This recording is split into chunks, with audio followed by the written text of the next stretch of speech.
Hola, hola, bienvenidos a esta nueva sesión del curso de metaheurísticas. En esta ocasión vamos a ver la implementación de un algoritmo basado en Simulated Annealing. Entonces, si ustedes observan y vieron el video anterior, habíamos descrito cómo es la metodología de los algoritmos de simulado recocido. Estos algoritmos que los propuso Kilpatrick y que están asociados con analogías al proceso físico del recocido de materiales. Y vamos a plantear la implementación para un problema específico. Por ejemplo, para el problema del TSP, es decir, para el problema del agente viajero. Entonces recuerden que Simulated Annealing es un método de búsqueda local. Entonces, ¿qué tenemos que hacer para implementarlo? Tenemos que cumplir una serie de pasos. El primer paso sería tener un problema para resolverlo. Este problema lo podemos generar aleatoriamente o podemos escoger una instancia de la que se ha propuesto en la literatura, es decir, un problema de prueba para este problema, que hay muchos problemas de prueba en la literatura. Nos podemos bajar de algún sitio web, de algún repositorio, o podemos aplicarlo para un problema real. Digamos, hay un problema real en el cual se quiere encontrar una ruta para visitar a algunos clientes y regresar a la base. Cualquiera de esas tres posibilidades. En este caso vamos a generar un problema aleatoriamente, pero es lo mismo para las otras situaciones. Una vez que tenemos el problema que se va a resolver, tenemos que generar una solución, es decir, tenemos que aplicar un método constructivo. ¿Por qué? Porque Simulated Annealing es un método de búsqueda local. Entonces, antes de aplicar Simulated Annealing, tenemos que tener una solución construida. ¿Cómo construimos la solución? Podría ser con un algoritmo glotón o podríamos aplicar un GRASS para encontrar una buena solución de partida. En este caso, vamos a coger, por ejemplo, un algoritmo glotón. El problema del TCP lo vamos a resolver con el algoritmo el vecino más cercano. Vamos a encontrar ahí, vamos a construir una solución. Entonces ese es el segundo paso, construir una solución. Y en el tercer paso, entonces aplicamos ya Simulated Annealing. Recuerden de manera muy resumida en qué consistía el Simulated Annealing, en que cuando nosotros generamos una vecindad, para lo cual tendríamos que definir lo que es el movimiento, entonces vamos recorriendo los vecinos. Entonces nosotros aceptamos a ir a un vecino si es que este vecino mejora la situación actual, a la solución actual. Obviamente, si es que es mejor, lo aceptamos y lo reemplazamos a la solución actual por el vecino. Y así, ¿no? Pero, ¿qué pasa si es que al explorar un vecino, ese vecino no es mejor que la solución actual? Todavía la podemos aceptar, es decir, podemos aceptar movimientos de no mejora, pero con una probabilidad. Es decir, cuando exploramos la vecindad, si encontramos un vecino mejor, lo aceptamos. Pero si este vecino es peor, lanzamos un dado. ¿Con qué probabilidad? Con la probabilidad de Boltzmann. Si es que cae con esa probabilidad, aceptamos ese movimiento de no mejora o si no, no lo aceptamos. Y ese es el esquema de Simulated Annealing. Y obviamente el tour que se ha encontrado en toda esa búsqueda, el mejor de ellos, esa es la solución que reportamos.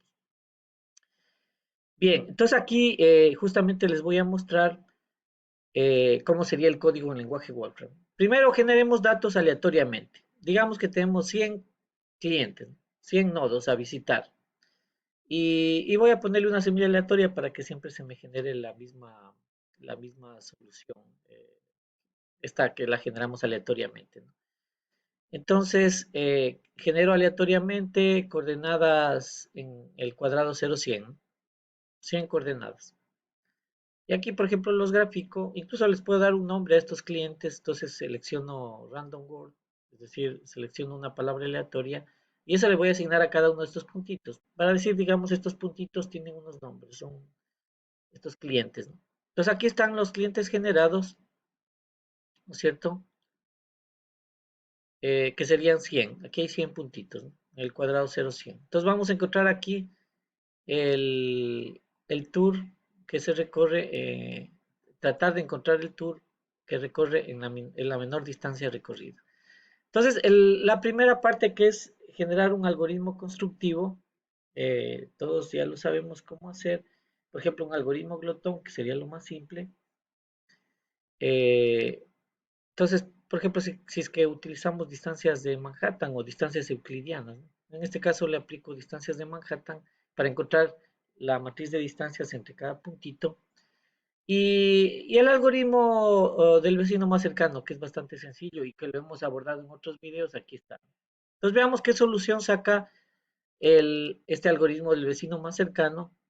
Me saca este tour y la distancia total recorrida dice de 1208 kilómetros. Si lo grafico, digamos, graficamos el tour que se ha logrado, que también es algo bastante simple, ¿no es cierto? Generamos el grafo, me sale este grafo, ¿no? Entonces, en 1208 kilómetros, ¿no? Ese es el tour que se encuentra por el algoritmo el vecino más cercano y, y es el tour que se recorre de esta manera, ¿no? Propietariamente es la base. Recuerden que aquí le habíamos asignado aleatoriamente los nombres a los nodos. Entonces este sería el tour, ¿no? Aquí están los 100 nodos, ¿no? Bien, en 1208 kilómetros. Muy bien. Una vez que tenemos entonces una solución construida, tenemos que aplicar Simulated Annealing. Ese es el objetivo de este video. ¿Cómo lo aplicamos? Simulated Annealing es un algoritmo de búsqueda local. Entonces tenemos que definir un movimiento y tenemos que definir qué es una vecindad. Como para el 2OPT hay una vecindad bastante eficiente, que es la vecindad 2OPT, para el TCP, ¿cierto? La vecindad 2OPT, esa la vamos a aplicar. Es decir, a esta solución construida vamos a generar una vecindad del tipo 2OPT. Recuerden que la vecindad del tipo 2OPT es que nosotros tenemos un tour dado, entonces borramos dos aristas, en lo posible esas aristas que producen esos cruces que no son óptimos, y reconectamos el grafo. Y ese es un vecino. Y entonces esto me va a producir una serie de vecinos, ¿no? Entonces, la diferencia con el 2OPT tradicional es que con Simulated Annealing yo le aplico para esta vecindad de tipo 2OPT, pero yo acepto el ir a una solución vecina si es que mejora, pero también si desmejora con cierta probabilidad. Entonces se diferencia con el método tradicional en el sentido de que aquí también se aceptan movimientos de no mejora. Y por ejemplo, explorando toda la vecindad, porque también podríamos parar con la estrategia primero mejor. Aquí exploramos toda la vecindad, es decir, exploramos todos los vecinos y el que mejor encontremos. Bien, entonces en el algoritmo Simulated Annealing tenemos que definir una temperatura inicial.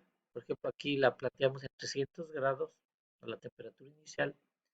La tasa de enfriamiento, digamos que la ponemos en 98%, de 0,98, es decir, cada vez enfriamos un 2% de la temperatura.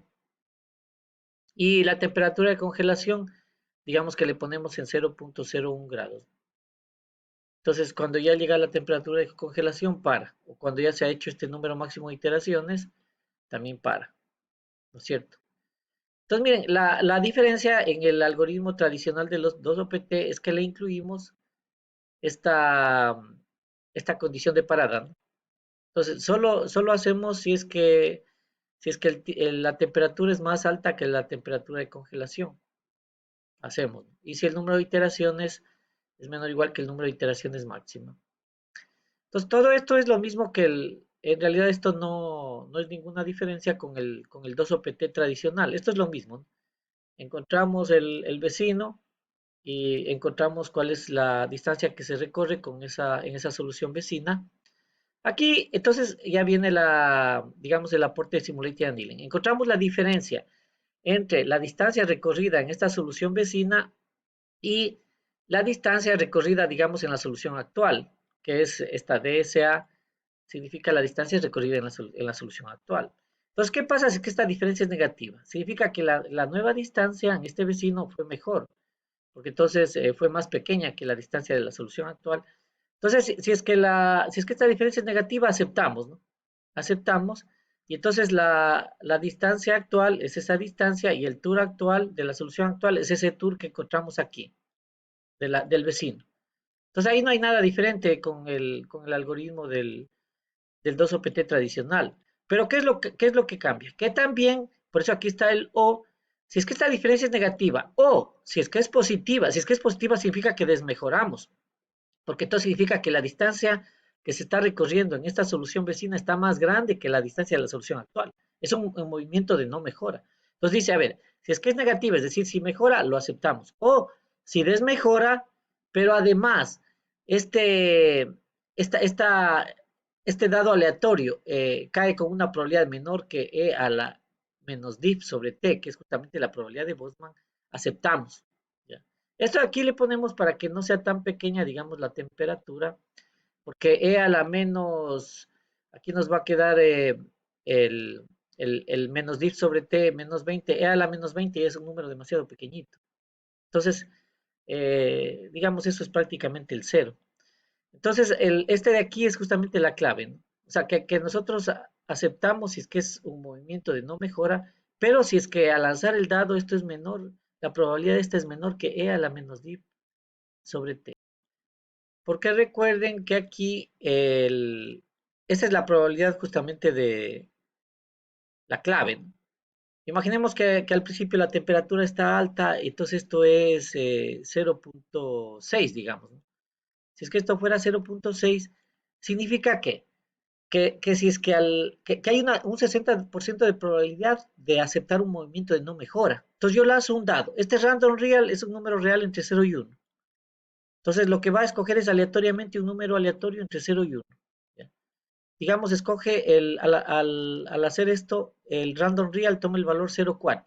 Entonces, si tomó el valor 0,4, significa que sí está más pequeño que sí está dentro entre el 0 y el 0,6. Entonces, sí se acepta ese movimiento de no mejora. Imaginemos que ya estamos en una parte más avanzada de la búsqueda. Recuerden que cuando ya avanzamos más, esta probabilidad esta E a la menos div sobre T va a disminuir. Pues digamos que cuando ya estamos bien avanzados en la búsqueda, esto sale de 0.1. Significa que solo hay una probabilidad de 0.1 de aceptar un movimiento de no mejora. Entonces, al lanzar este random real, me sale 0.4, no lo acepto, porque el 0.4 es más grande que el 0.1. Pero si me sale 0.05, todavía lo podría aceptar. Entonces, esto es como lanzar un dado. Cuando yo le digo random real, es como lanzar un dado con esa probabilidad. Entonces, si es que esa probabilidad me cae en efecto menor que el valor de E a la menos D sobre T, lo acepto. Entonces, al inicio de la búsqueda hay una gran probabilidad de aceptar. Esos movimientos no mejoran. Pero cada vez hay menos probabilidad conforme avanzamos en la búsqueda, ¿no? Entonces, eso nosotros tenemos aquí y esa sería, digamos, la clave y la diferencia con el 2OPT tradicional. Miren, es algo tan simple como poner eso, nada más. Entonces, esa es la diferencia, ¿no? Miren, solo esta partecita de aquí es lo que nos diferencia del algoritmo 2OPT tradicional, ¿no? El resto es lo mismo. Entonces aquí lo graficamos y miren, me da un tour con una distancia total recorrida de 966 kilómetros. Respecto a la que tuvimos acá, que era 1208, hubo 300 kilómetros de ahorro, que es bastante, es como el 25% del ahorro respecto a esa solución anterior, ¿no? Y podemos ver el perfil de búsqueda, es decir, cómo esta solución fue mejorando conforme avanzó el tiempo. Eso es fácil porque aquí yo le estoy acumulando en esta lista que se llama perfil, y estoy acumulando justamente cuál es la solución que está obteniendo y el tiempo en el que se alcanzó esa solución. Aquí, miren. Entonces, si es que yo le digo que me grafique eso, miren cómo me graficó el perfil de búsqueda. O sea, al inicio esta solución estaba bien alta y conforme pasa el tiempo, los tours tienen una distancia total recorrida cada vez más pequeña, ¿no? Miren. O sea, digamos al principio puede empeorar o mejorar, porque miren que esto no es los puntos no están descendiendo siempre, sino que van aumentando el valor de la función objetivo, disminuyendo. Pero miren como que cuando avanza el tiempo sí tengo una solución mejor, que es justamente en este caso la solución de 966 kilómetros, que es la mejor que se alcanzó, ¿no? ¿Es cierto? 966 kilómetros. Entonces, ese es el algoritmo de Simulated Annealing. Miren que es una modificación prácticamente de la búsqueda en una vecindad, pero aquí aceptamos también con cierta probabilidad de los movimientos de no mejora. Un algoritmo fácil de implementar si es que uno conoce, obviamente, los algoritmos de mejora local, por ejemplo, como el 2OPT para este caso.